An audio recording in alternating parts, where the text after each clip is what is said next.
इंदौर में बाहरी लोगों की पहचान और सुरक्षा को लेकर सतर्कता के बीच एक बड़ी कार्रवाई सामने आई है, जहां एक कारखाने में काम कर रहे 17 लोगों के दस्तावेज जांच के दौरान संदिग्ध स्थिति उजागर हुई। यहां एक कारखाने में काम कर रहे लोगों से जब पहचान पूछी गई तो कोई भी संतोषजनक जानकारी नहीं दी जा सकी।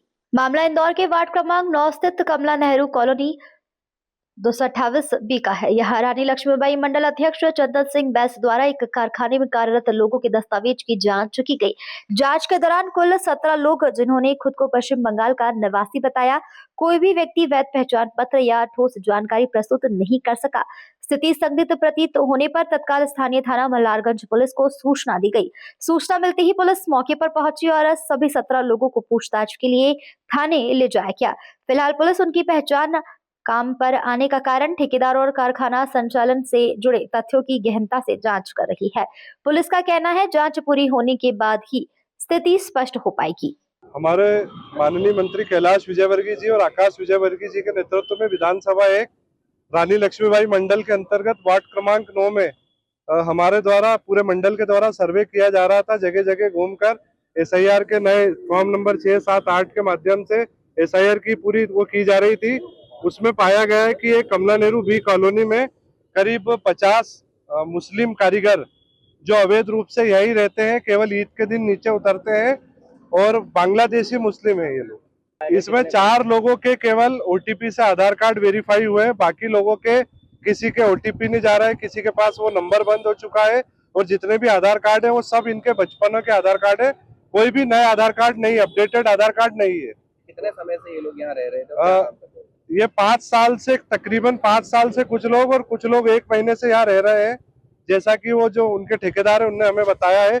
और हमारा अंदेशा है कि ये सभी लोग गलत तरीके से दस्तावेज बनाकर बांग्लादेश के और यहाँ पर आए हैं, देश में घुसे हैं। नहीं, 2022 के बाद इनके ठेकेदार के द्वारा पुलिस का किसी भी प्रकार का कोई वेरिफिकेशन नहीं करवाया गया है। हमारे द्वारा पूछने पर उन्होंने बोला था इनका वेरिफिकेशन है, पर जब हम सभी मंडल के साथियों ने, सभी वरिष्ठों ने उनसे जोर देके पूछा तो उन्होंने खुद इस बात को स्वीकारा है कि हमारे द्वारा किसी प्रकार का कोई वेरिफिकेशन नहीं करवाया गया। पुलिस से किस प्रकार की कार्रवाई की मांग? पुलिस से इस प्रकार की कार्रवाई की मांग है कि जिस तरीके की बर्बरता हमारे हिंदुओं पे बांग्लादेश में हो रही है, अब उस तरीके का तो हम यहाँ नहीं कर सकते हैं कि हमारे हिंदुओं पे जो अत्याचार वहाँ हो रहा है, परंतु इनको डिटेक्ट, डिफाइन और डिपोर्ट। हम पुलिस से सिर्फ एक ही मांग करते हैं कि इन लोगों को वापस, जिस तरीके से अवैध रूप से ये हमारे देश में घुसे, इनको वापस इनके देश में डिपोर्ट किया जाना चाहिए।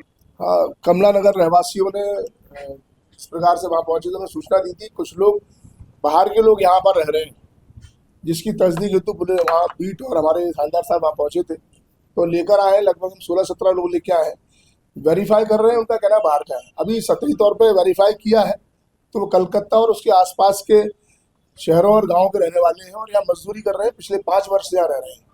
बाकी हम बारीकी से वेरीफाई करेंगे इस चीज़ को और लोकल थानों से पूछताछ भी करेंगे। इस बारे में तस्दीक की जा रही है कि वो मकान मालिक ने थाने पर सूचना दी थी, नहीं दी थी। अगर सूचना नहीं दी होगी तो उसके विरुद्ध उनके विरुद्ध कार्रवाई की जाएगी। इस प्रकार की शंका थी, आप लोगों को लगा इस प्रकार की शंका थी उन लोगों को, इसी वजह से उन्होंने पुलिस को सूचना दी थी।